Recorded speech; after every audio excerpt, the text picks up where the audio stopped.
kemudian juga dari pejabat-pejabat yang lainnya, anggota DPR RI, Pak Maman Marul Haq, hadirin dan hadirat sekalian yang saya muliakan.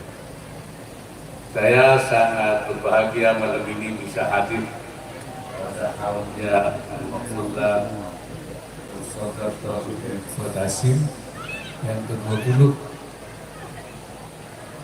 Selepas saya dari Wakil Presiden, jadi saya lebih longgar lagi sehingga saya bisa keluyuran kemana-mana.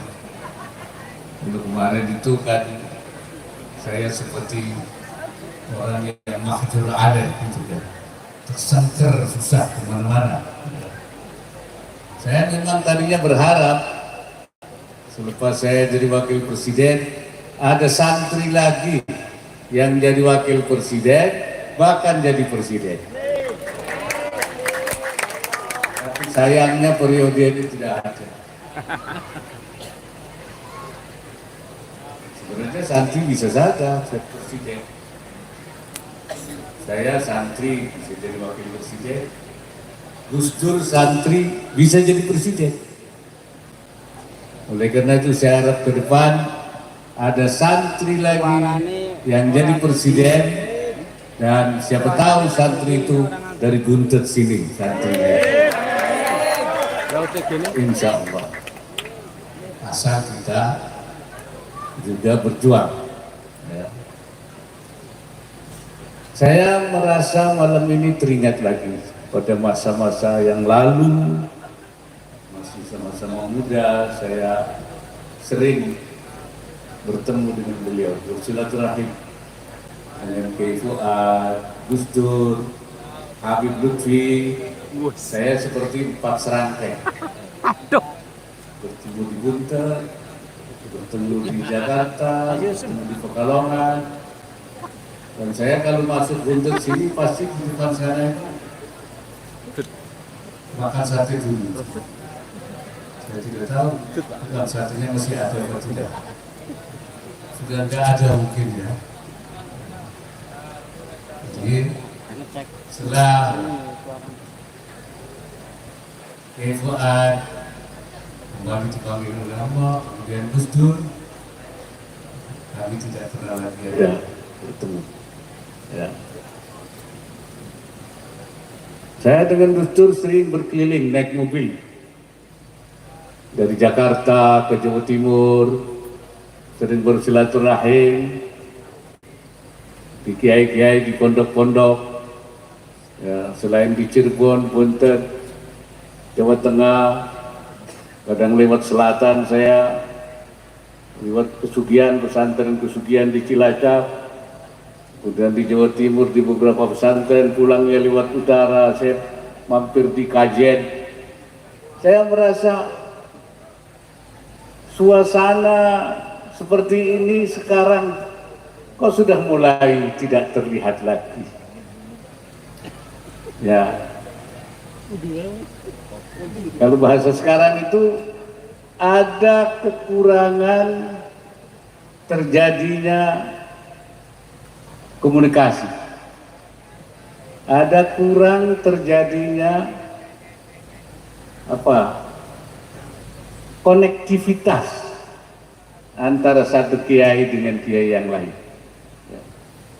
Kurang ittisalah ini. Jangan lagi dari satu tempat yang dengan tempat yang lain, di satu tempat sendiri itu sudah kurang terjadi silaturahim. Apa ini satu fenomena, satu tanda bahwa memang sudah terjadi at-tafarruq wal ikhtilaf, perpisahan dan perselisihan di antara sesama kiai dan para ulama. Ini yang harus kita sambung lagi. Kita bangun komunikasi, kita bangun konektivitas antar kiai. Saya teringat ketika Syekh Nawawi Al-Bantani menafsiri Ayat wala takunu kalladzina tafarraqu wakhtalafu. Jangan kamu seperti orang-orang yang berpecah berai dan berselisih. Beliau menafsirkan at-tafarruq bil udwan, berpisah dengan bermusuhan. Wakhtalafu fil din, dan berselisih dalam agama. Kata Syekh Nawawi, tafarraqu fil abdan, badannya ya, tubuhnya, fisiknya yang tafarruq, berpisah. Bi ansara kullu wahidin minar ruhbani ra'isan fi baladi. Masing-masing si pendeta-pendeta Yahudi itu menjadi rais, menjadi pemimpin di masing-masing negara. Tidak nyambung, tidak campur. Tsummakhtalafu, kemudian mereka juga berselisih. Bi ansara kullu wahidin minhum yadda'i annahu 'alal haq, dia mengaku dirinya benar, wa anna sahibahu 'alal batil, dan saudaranya yang lain itu batil. Berpisah di masing-masing negara, masing-masing mengaku benar dan mengaku yang lainnya adalah tidak benar. Ini kata Syekh Nawawi ketika menafsiri ayat itu. Kemudian Syekh Nawawi mengutip ucapannya Al-Imam Fakhrur Razi berkait dengan ayat ini. Qala al-Fakhrur Razi, kata Imam Fakhrur Razi, "Lau ansafta alimta anna aktsara ulama'i hadzal zaman mausufuna bitilka sifat." Kalau kamu merhatikan, kamu periksa dengan seksama, kamu tahu bahwa kebanyakan ulama kita zaman ini sifatnya seperti itu. Artinya kullu wahidin minhum, masing-masing itu adalah raisan fi baladin, di negeri masing-masing.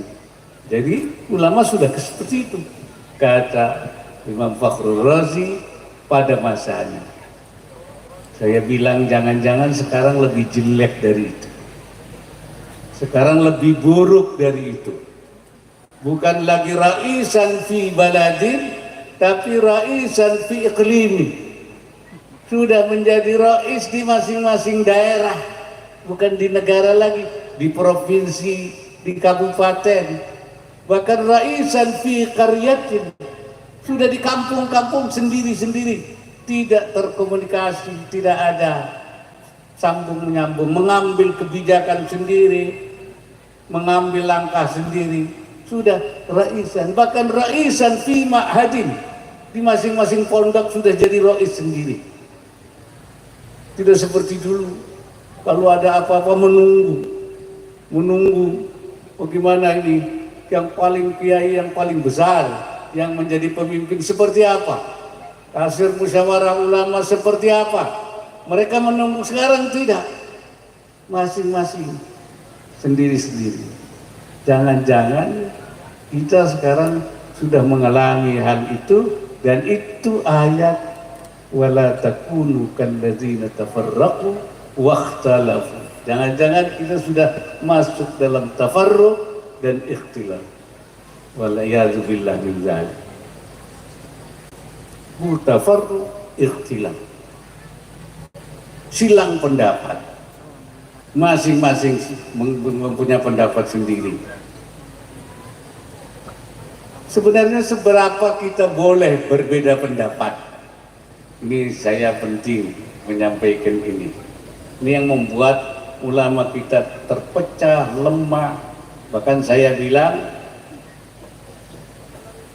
sentralitas kiai sudah hilang. Dulu segala-galanya itu kiai, apa saja kiai. Mau nikah kiai, betul? Mau dagang kiai. Sekarang kiai itu tidak lagi punya peran sentral. sudah diambil orang. Paling-paling kiai sekarang jadi mudin saja. Paling-paling kiai itu minal aminin saja, tukang amin saja, tukang doa saja. Ini jangan-jangan ini kita sudah mengalami. Imam Subuki yang dikutip oleh Al-Imam Abdul Fadl Shihabuddin Al-Alusi mengatakan wa annal ikhtilaf ala thalathati aqsam. Berbeda itu dibagi tiga. Perbedaan itu ada tiga macamnya. Ahaduha fil usul.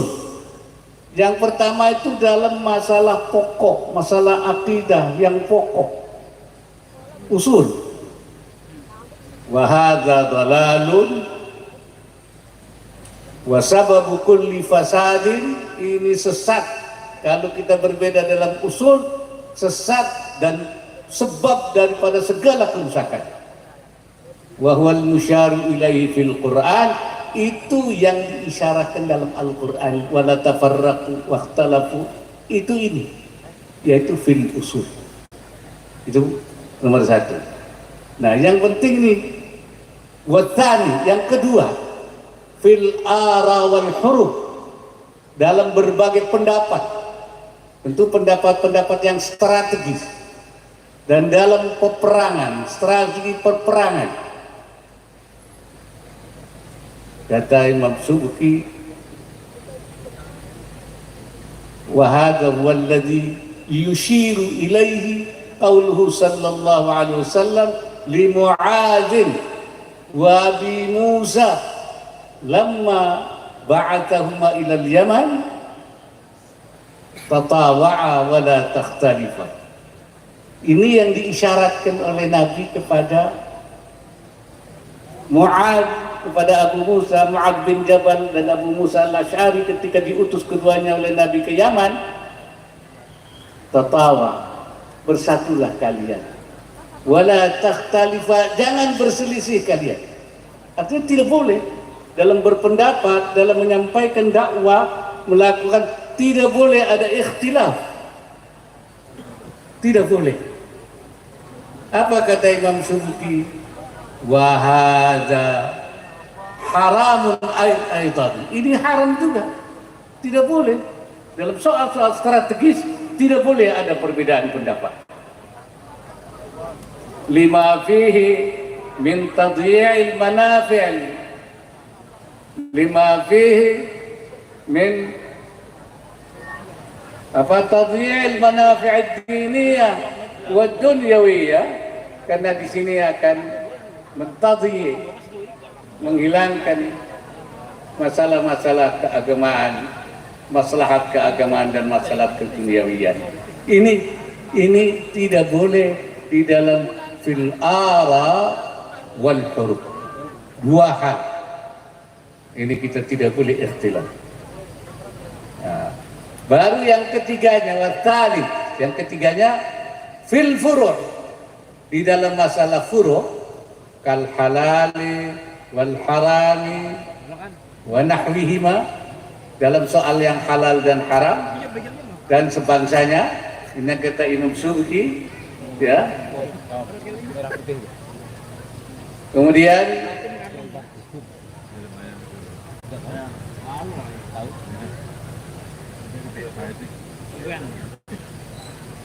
beliau mengatakan yang ketiga ini, dan ikhtilaf andal ittifaq khairun minhu. Yang ketiga ini juga, ittifaq itu lebih baik daripada ikhtilaf di dalam masalah furu'. Lakin bahwa dalalun amla, apakah dalal kal qismainil awwalaini, seperti dua hal yang dulu, yang dua yaitu masalah fil usul wa fil ara wal huruf. Apa dua-dua ini, yang ketiga ini dalal amla fihi khilafun. Imam Subuki, di situ ada khilaf. wa kalamu Ibn Hazm wa man salaka maslakahu mimman yamna'u at-taqlida yaqtadi al-awwal. Kalau menurut Ibn Hazm dan orang-orang yang sepaham yang melarang taklid, furu' pun talab dalam ikhtilaf. Itu kata Imam Subki. Wa amma nahnu, tapi kami, ya, wa inna nujawwizu taqlida lil jahil. Kami membolehkan taklid bagi orang yang bodoh. Kalau bodoh enggak taklid, gimana itu? Ya, ini bahaya. Jadi kalau tidak taklid, ijtihad sendiri, padahal dia tidak ahliyatul ijtihad malah tambah ngawur. Ya. Kemudian juga beliau mengatakan wal akhdha 'inda al-hajat an aqwali ba'd al-ulama, dan mengambil ketika dalam kebutuhan sebagian pendapat ulama min ghairi tatabbu'ir rukhas, tapi bukan mencari yang rukhsah-rukhsah. Sebab ada juga dia mengambil pendapat tapi carinya yang rukhsah-rukhsah saja. Kalau tidak mencari yang rukhsah-rukhsah, dia bilang fayaqtadi tsani, yaitu tidak. Yang kedua artinya tidak halal itu. Tapi tidak dalam arti tatabbu'ur rukhas. Nah, ini yang saya maksud tadi, kita jangan sampai masuk di dalam wilayah-wilayah ini. Al-furu' dalam usul jelas tidak boleh ikhtilaf. Di dalam fil ara wal huruf, masalah-masalah yang strategis itu tidak boleh ikhtilaf. Itu jelas. Di dalam usul memang ada khilaf, di dalam furu' ada yang khilaf, tapi katanya Imam Subki memang ada yang tidak bolehkan, tapi kami membolehkan. Jadi kita sebaiknya perlu adanya di dalam mengambil satu langkah-langkah strategis untuk umat Islam, harus satu pendapat. Harus ada tauhidul ara.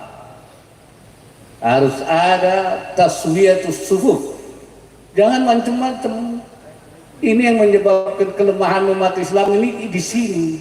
Masing-masing berpendapat sendiri, nganu sendiri, mengambil kebijakan sendiri, mengambil langkah politik sendiri. Ini yang menyebabkan saya bilang tadi, sentralitas kiai menjadi hilang. Tidak lagi punya pengaruh apa-apa. Dulu manjur kiai. Dengar Hadratus Syekh Hasyim Asy'ari waktu terjadi penyerangan kembali Belanda. Waktu itu baru kita merdeka beberapa hari, Belanda datang, ya kan? Tentara belum terkonsolidasi, polisi belum terkonsolidasi. Siapa yang menghadapi mereka? Untung Hadratus Syekh Hasyim Asy'ari tampil membuat fatwa jihad. Ini jihad yang difatwakan oleh Hadratus Syekh itu jihad qitali, jihad perang itu. Saya akan membagi jihad itu menjadi dua, jihad qitali, jihad islahi. Jihad qitali itu jihad perang, ketika kita membela diri, difa'i. Nah, jihad yang di fatwa jihadnya Hadratus Syekh itu jihad qitali. Kalau jihad islahi itu jihad yang terus menerus, yang istimrariyah, yang sustainable, berkelanjutan. Dan itu khatwah nabawiyah, langkah kenabian. Seperti dikatakan oleh Nabi Allah Syu'aib, in uridu illa al-islah mastata'tu. Saya tidak mengendaki kecuali melakukan islah. Jadi khatwah islahiyah, jihad islahi itu berkelanjutan. Apa langkahnya islah itu? Itu jihadun nafs. Nah itu jihad dakwah itu berkelanjutan. Jihad pendidikan, tarbawi, jihad iktisadi, ekonomi itu jihad. Ya, itu Syekh Nawawi sendiri yang mengatakan, wa ammal ijtihad fi talabir rizqi. Ini kata Syekh Nawawi, ma'a qiyami huquqillahi ta'ala, mencari rezeki dengan tetap menjaga hak-hak Allah Ta'ala, min ghairi taksirin, tanpa taksir, tanpa taksir ya, ke PK ya, orang Jawa itu apa ya, laisa dalilan ala ummi ainil qalbi, bukan dalil matinya mata hati ya, bal huwal jihadul akbar, kata Syekh Nadawi, tapi itu jihad akbar ma'aqiyamnya. Jadi saya memaknakan itu ekonomi syariah, ekonomi yang masyru'ah, yang ma'aqiyami huquqillahi ta'ala min ghairi taqsirin. Itu jihad. Kenapa beliau mengatakan begitu? Karena ada ungkapan dari Imam Ibnu Athaillah yang mengatakan, ijtihaduka fima dumina laka wa taqsiruka fima tuliba minka dalilun ala limasil basirati minka. Kamu mencari sesuatu yang dijamin rezeki, tapi abai, taksiruka, abai terhadap yang dituntut oleh Allah, ibadah, itu dalil menunjukkan mata hatimu itu inghimas, itu hilang. Nah, akhirnya orang tidak mau lagi mencari dunia, bisa jadi inghimas. Tapi Syekh Nawawi mengatakan yang mazmum itu adalah ijtima'ul ijtihad fima dumina wa taqsir fima tuliba. Itu baru yang inghimas itu. Wa amwal ijtihad fi talabil rizqi ma'a qiyami huquqillahi ta'ala min ghairi taqsirin laisa dalilan ala ummil ainil qalbi bal huwal jihadul akbar. Itu jihad akbar, itu jihad ekonomi. Malah saya menambahkan lagi satu lagi, jihad apa? Jihad siasi, jihad islah, itu jihad politik. Karena politik adalah medan jihad sepanjang dilakukan dengan konstitusional dan demokratis. Saya kembali lagi kepada apa yang tadi saya katakan itu, pentingnya kita membangun kesatuan. Tauhidul ara, ikhtilaf fil ara wal huruf itu termasuk haram menurut Imam Subki. Padahal kita sekarang banyak berbeda pendapat, begini saya nanya sendiri, ijtihad sendiri. Saya kira itu. Ini jangan kita masuk dalam tafarraqu wa ikhtalafu, jangan menjadi raisan fi baladin, raisan fi qaryatin, raisan fi ma'hadin, sendiri-sendiri ya, bi an yadda'i kullu wahidin minhum annahu 'alal haqq. Itu kata Syekh Nawawi di dalam tafsirnya itu. Yang kedua, saya ingin mengajak kita semua, dan saya ingin, kalau tadi saya mengatakan bagaimana silaturahim ulama dulu, bagaimana saya bersama Kiai Fuad, Gus Dur, Habib Lutfi, dan sama terus melakukan. Yang kedua itu saya kira perlu kembali membangun sikap tangguh dari para kiai. Tangguh itu bahasa Arabnya sumut, ya, sumut tangguh, sumut tangguh. Kalau bahasa birokrasinya namanya resilient. Kalau dalam istilah ekonomi itu ekonomi tangguh, ekonomi yang resilient. Jadi ekonomi dunia ini sedang terkena gonjangan, disrupsi namanya, kegaduhan ekonomi di mana-mana karena perang, karena iklim, karena apa-apa terjadi goncang. Nah, kita melakukan apa yang kita namanya itu resiliensi. ketangguhan ekonomi supaya tidak terpengaruh oleh ekonomi global. Itu resilient. Nah, saya minta kiai juga melakukan resilient, karena ada banyak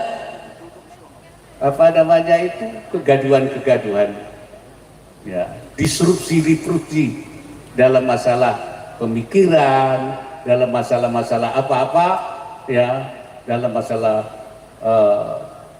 berbagai konsep-konsep pemikiran. Kalau tidak, ya ini akan tergoncang, terbawa arus, tidak resilient. Saya menyebut ayat resilient itu adalah yaitu ayat laqad kana lakum fi rasulillahi uswatun hasanah. Bagimu pada Rasulullah ada uswatun hasanah. Ini ayat resilient, ayat ketangguhan. Kenapa saya menyebut itu? Karena Imam Ibnu Katsir mengatakan, wa hadhil ayatul karimah aslun kabirun. Ya, ini ayat yang mulia ini pokok sekali dalam hal apa? Fit ta'assi bi Rasulillah sallallahu alaihi wasallam fi aqwalihi wa af'alihi wa ahwalihi. Ya. Dalam soal kita mengikuti ucapan-ucapannya, sikapnya, perbuatannya. Walidha amaran nasa bitta'assi bin Nabi sallallahu alaihi wasallam yaumal ahzab. Karena itu Allah memerintahkan pada manusia untuk memegang teguh pada Rasulullah pada waktu perang Ahzab. Jadi ayat ini ayat perang Ahzab. Perang Ahzab itu perang, saya meminjam istilah ya, tapi tidak ada hubungannya dengan keadaan di Indonesia.